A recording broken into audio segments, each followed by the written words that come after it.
నమస్తే, welcome to TG5 news. నేను రాణి. ముందుగా బులెటిన్లో హెడ్లైన్స్ చూద్దాం. ప్రధాని మోదీ కాన్వాయ్లో కేవలం 2 వాహనాలు. నీట్ పరీక్షల గందరగోళంపై ఆప్ ఆగ్రహం. రాజకీయాల్లోకి రావాలి, ఆర్యవైశ్యులకు కాల్వ సుజాత పిలుపు. అంబర్పేట్ జోన్ సదర్ ఖాజీ కార్యాలయం ప్రారంభం. హైదరాబాద్ లో బండి భగీరథ్ పై పోస్టర్ల కలకలం. ప్రధాని నరేంద్ర మోదీ కాన్వాయ్ కు సంబంధించి ఢిల్లీలో ఆసక్తికర దృశ్యం కనిపించింది. సాధారణంగా భారీ భద్రతా వాహనాలతో ప్రయాణించే ప్రధాని ఇవాళ కేవలం 2 వాహనాలతోనే వెళ్లినట్లు సమాచారం. భారీ భద్రతా ఏర్పాట్ల మధ్య ప్రయాణించే ప్రధాని మోదీ కాన్వాయ్ ఇవాళ ప్రత్యేక ఆకర్షణగా మారింది.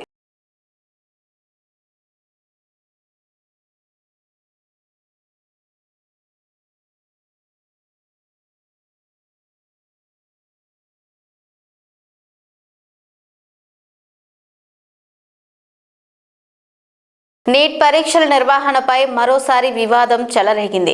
తరచూ పరీక్షల రద్దు, అవకతవకలపై ఆమ్ ఆద్మీ పార్టీ కేంద్ర ప్రభుత్వాన్ని తీవ్రంగా తప్పుపట్టింది. విద్యార్థుల భవిష్యత్తుతో ఆటలాడొద్దని పార్టీ రాష్ట్ర కన్వీనర్ హేమ సుదర్శన్ జిల్లోజు డిమాండ్ చేశారు. దేశవ్యాప్తంగా లక్షలాది విద్యార్థులను ప్రభావితం చేస్తున్న నీట్ పరీక్షల అంశంపై రాజకీయ విమర్శలు మళ్లీ ముదురుతున్నాయి. పరీక్షల నిర్వహణలో కేంద్రం పూర్తిగా విఫలమైందని ఆమ్ ఆద్మీ పార్టీ ఆరోపించింది. మీడియా మిత్రులందరికీ నమస్తే. మనకి దేశవ్యాప్తంగా నీట్ ఎగ్జామ్ రద్దు చేయబడింది. పరీక్షలు రాసిన తర్వాత రద్దు చేయబడింది. దేనికయ్యా అంటే బీజేపీ ప్రభుత్వం డబుల్ ఇంజన్ సర్కార్ ఎక్కడెక్కడైతే ఉన్నదో అక్కడ పేపర్ లీకేజ్ అయిందని చెప్పేసి ఈరోజు మనకి వార్తలలో వస్తున్నాయి. మరి ఈ కేంద్ర విద్యాశాఖ మంత్రి వెంటనే సస్పెండ్ అవ్వాలి. ఎందుకంటే రాజీనామా చేయమని చెప్పండి, లేదంటే ఆయన డిబార్ చేయాలా. చాతగానితనంగా ఎందుకుంటున్నారు? 22 నుంచి 23 లక్షల మంది విద్యార్థులు ఈరోజు వాళ్ళ జీవితాలను వచ్చేసి బలి చేసినట్టే కదా. సో ఆయన వెంటనే రాజీనామా చేయాలి.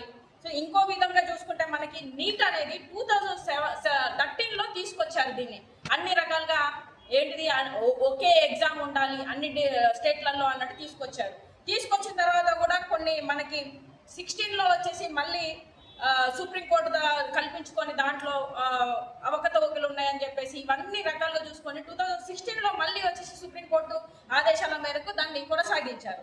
ఇవన్నీ పోతుంటే మళ్ళీ ప్రతి సంవత్సరం ఒక్కొక్కసారి ప్రాబ్లమ్స్ రావడం, లీక్ 2017లో లీక్ అయింది పేపరు, మళ్ళీ సిబిఐకి అప్పచెప్పించారు. సిబిఐకి 2021-24లో కూడా దేశవ్యాప్తంగా వచ్చేసి మొత్తం ఉద్యమాలే జరిగినాయి. పిల్లలు వచ్చేసి రోడ్ల మీదకి వచ్చేసి ఉద్యమాలు జరిగినాయి. మరి సుప్రీంకోర్టు కల్పించుకొని చెప్పింది, ఈ రోజులలో వచ్చేసి సిబిఐ అప్పచెప్తున్నారు. సిబిఐ అప్పచెప్పిన తర్వాత ఏం జరుగుతుంది? ఓన్లీ కొంతమందిని తీసుకుపోతున్నారు, అరెస్ట్ చేస్తున్నారు, వదిలిపెడుతున్నారు. దీన్ని ఏంటి పర్మనెంట్ సొల్యూషన్ ఎప్పుడు ఇవ్వరా?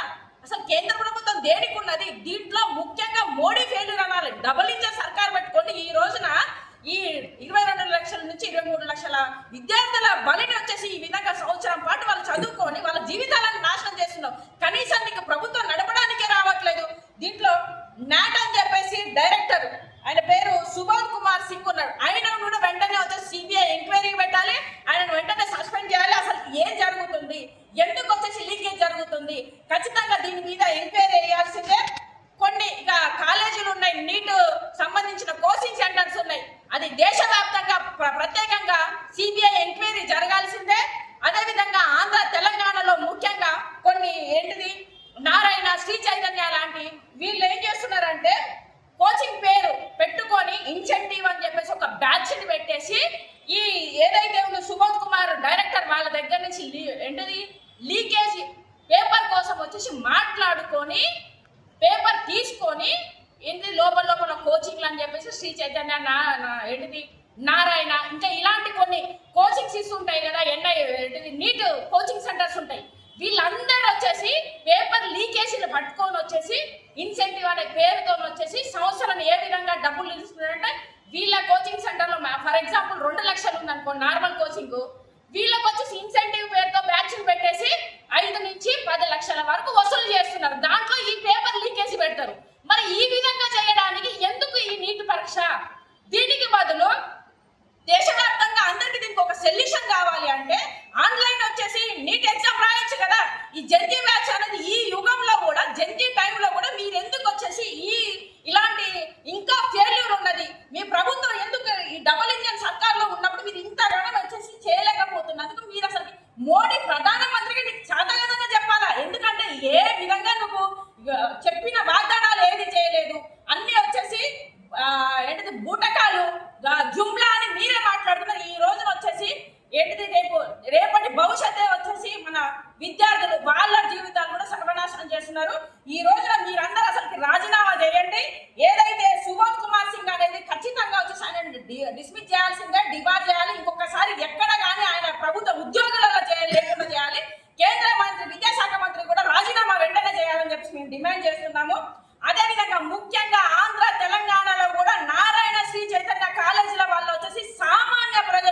డిమాండ్ చేస్తున్నాం. ఎందుకంటే పిల్లలకి జెన్జీ బ్యాస్ట్ ఖచ్చితంగా వాళ్ళకి ఏంటిది మన కంప్యూటర్ సిస్టమ్ అనేది అందరికీ తెలుసు కాబట్టి దాని మీద చర్య తీసుకొని ఆ విధంగా వెళ్ళాలని చెప్పి ప్రభుత్వాన్ని కూడా రిక్వెస్ట్ చేస్తున్నాం. ఇక మీద ఇలాంటి నీటి వల్ల వచ్చేసి చాలా సూసైడ్ అటెంప్ట్స్ జరుగుతున్నాయి. ఇవన్నీ కాకుండా మైండ్ డిస్టర్బ్ కాకుండా ఉండాలి అంటే దీని విధంగా వెళ్ళాలని చెప్పేసి పార్టీ నుంచి డిమాండ్ చేయడం కూడా జరుగుతుంది.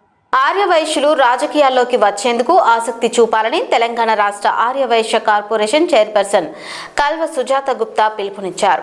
ఒకరికి ఓటు వేయకుండా మన వారికి ఓట్లు వేసి గెలిపించుకుంటే సమస్యలు త్వరగా పరిష్కరించుకునే అవకాశం లభిస్తుందని సూచించారు. కేవలం కార్పొరేట్ ఉద్యోగాలు చూసుకునే వారికే కాకుండా వ్యాపారాలు చేసుకునే వారికి కూడా తమ పిల్లలను ఇచ్చి వివాహాలు జరిపించాలని కోరారు. బుధవారం మేడ్చల్ మల్కాజ్గిరి జిల్లా శ్రీ వాసవి కన్యకా పరమేశ్వరి ఆలయంలో మల్కాజ్గిరి ఆర్యవైశ్య సంఘం నూతన కార్యవర్గ ప్రమాణ స్వీకార మహోత్సవంలో ఆమె ముఖ్య అతిథిగా హాజరై ప్రసంగించారు. వ్యాపారస్తులే ఎప్పటికైనా మిగిలేదన్న విషయాన్ని ఆర్యవైశ్య సోదరులు గుర్తుంచుకోవాలని రాష్ట్ర ఆర్యవైశ్య కార్పొరేషన్ చైర్పర్సన్ కాల్వ సుజాత కోరారు. ఆర్యవైశ్యుల్లో కూడా విడాకుల కోసం కార్పొరేషన్ కార్యాలయానికి రావడం ఆందోళన కలిగిస్తోందని, భవిష్యత్తులో ఇలాంటి పరిస్థితులు రాకుండా సంఘ సభ్యులు చొరవ చేసుకోవాలని సూచించారు.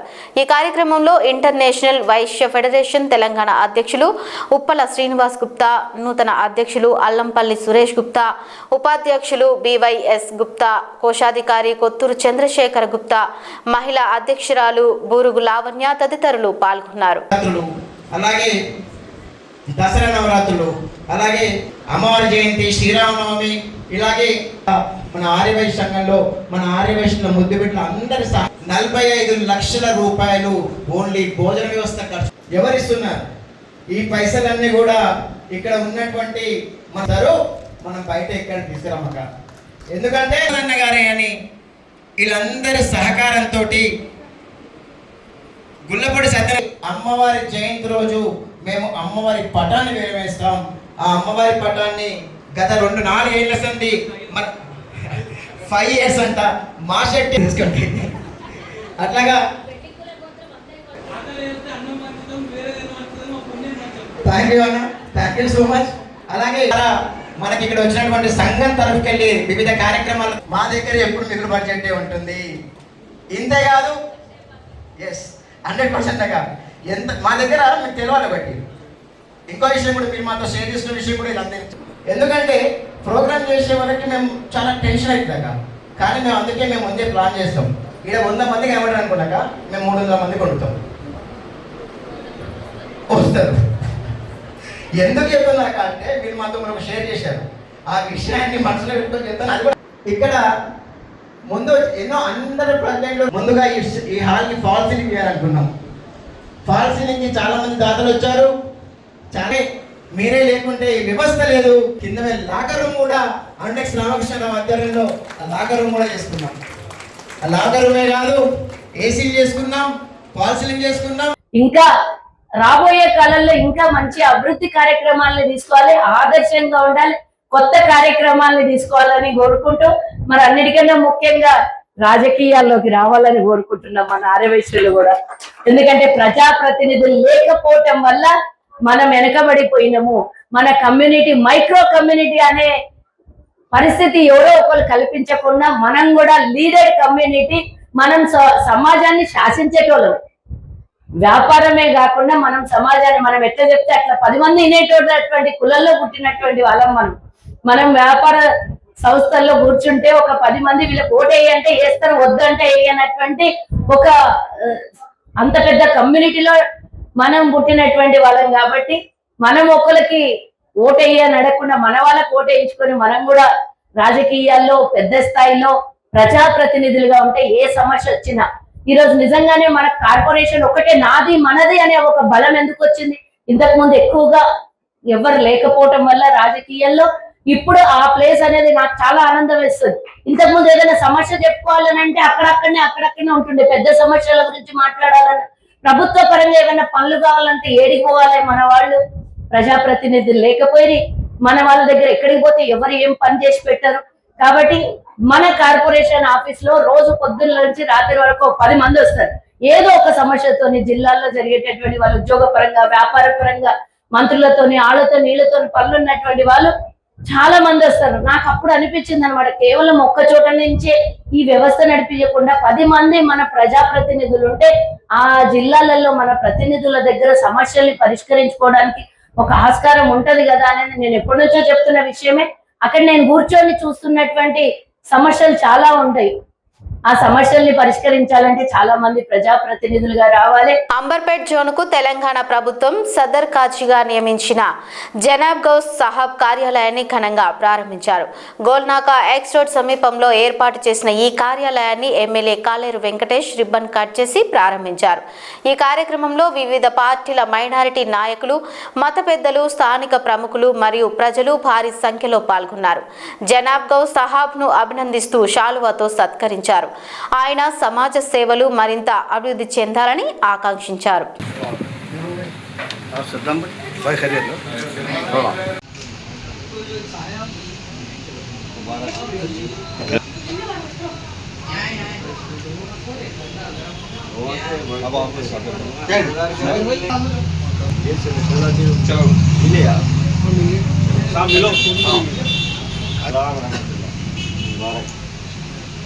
आओ करीम हमारे फिरते ला फूलों में आज भी आना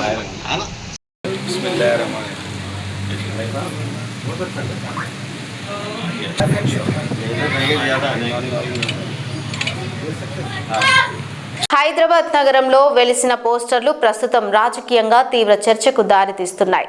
కేంద్ర హోంశాఖ సహాయ మంత్రి కుమారుడు పోక్సో కేసు నిందితుడిగా పేర్కొంటూ బండి భగీరథ్ పరారీలో ఉన్నాడని పోస్టర్లలో ఆరోపించారు.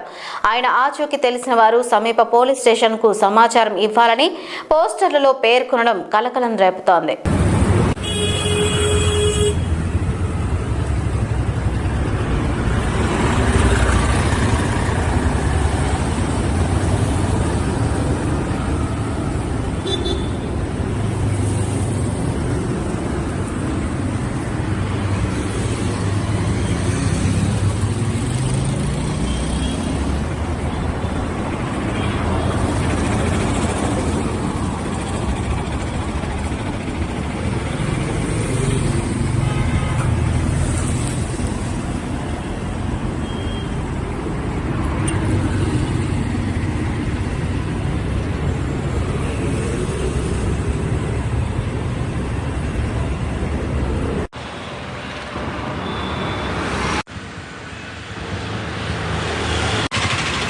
పోక్సో కేసులో నిందితుడైన బండి భగీరథ్ను వెంటనే అరెస్టు చేయాలని డిమాండ్ చేస్తూ అఖిలపక్షం నేతలు మెట్టుగూడ కూడలి వద్ద నిరసన చేశారు. బండి సంజయ్ని కేంద్ర మంత్రి పదవి నుండి తొలగించాలని డిమాండ్ చేశారు. ఈ సందర్భంగా సిపిఐ సికింద్రాబాద్ కార్యదర్శి కాంపల్లి శ్రీనివాస్ మాట్లాడుతూ మైనర్ అమ్మాయిపై అఘాయిత్యానికి పాల్పడిన భగీరథ్ కేంద్ర మంత్రి కొడుకు కావడంతో అరెస్టు చేయడం లేదా అని ప్రశ్నించారు. సామాన్యులకు ఒక చట్టం, పెద్దోళ్లకు ఒక చట్టం ఉందా అని ప్రజలు అనుమానం వ్యక్తం చేస్తున్నారు. ఇప్పటికైనా ప్రభుత్వం చట్ట ప్రకారం చర్యలు తీసుకోవాలని, లేని ఎడల అఖిల పక్షం ఆధ్వర్యంలో రాష్ట్ర వ్యాప్తంగా ఉద్యమం చేపడతామని హెచ్చరించారు. తన తండ్రి కేంద్ర మంత్రి పదవి అడ్డం పెట్టుకొని బండి సంజయ్ కొడుకు రేపిస్టు బండి భగీరథ మైనర్ బాలికలను ట్రాప్ చేసి అనేక మార్లు అత్యాచారం చేయడం జరిగింది. అత్యాచారం జరిగిందని చెప్పి పోలీస్ స్టేషన్ వెళ్ళి సుమారు కేసు నమోదై వారం రోజులుగా వస్తున్న నేటికి పోక్సో నిందితులను అరెస్ట్ చేయకుండా ఈ రాష్ట్ర సర్కారు ఇలా బండి సంజయ్ని, బండి కుమారుని కాపాడే ప్రయత్నం చేస్తూ ఉన్నది. ఇవాళ సికింద్రాబాద్ నియోజకవర్గంలోని అన్ని రాజకీయ పార్టీలు ముక్తగండితో డిమాండ్ చేస్తూ ఉన్నాం. పోక్సో నిందితులైన బండి భగీరథను తక్షణమే అరెస్ట్ చేసి రిమాండ్ చేయాలని మేము డిమాండ్ చేస్తూ ఉన్నాం. అదేవిధంగా మైనర్ బాలికకు న్యాయం చేయాలి, వారి కుటుంబానికి ఈ రాష్ట్ర ప్రభుత్వం రక్షణ కల్పించాలని మేము కోరుతా ఉన్నాం.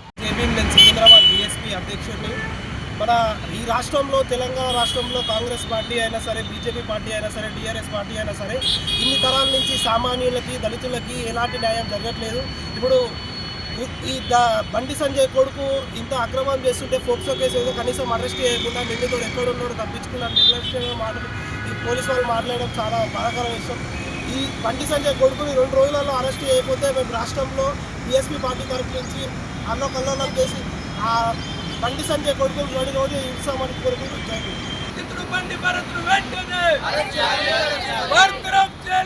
బండి సంజయ్ వెంటనే. బులెటిన్ ముగించే ముందు హెడ్లైన్స్ మరోసారి చూద్దాం. ప్రధాని మోదీ కాన్వాయ్లో కేవలం 2 వాహనాలు.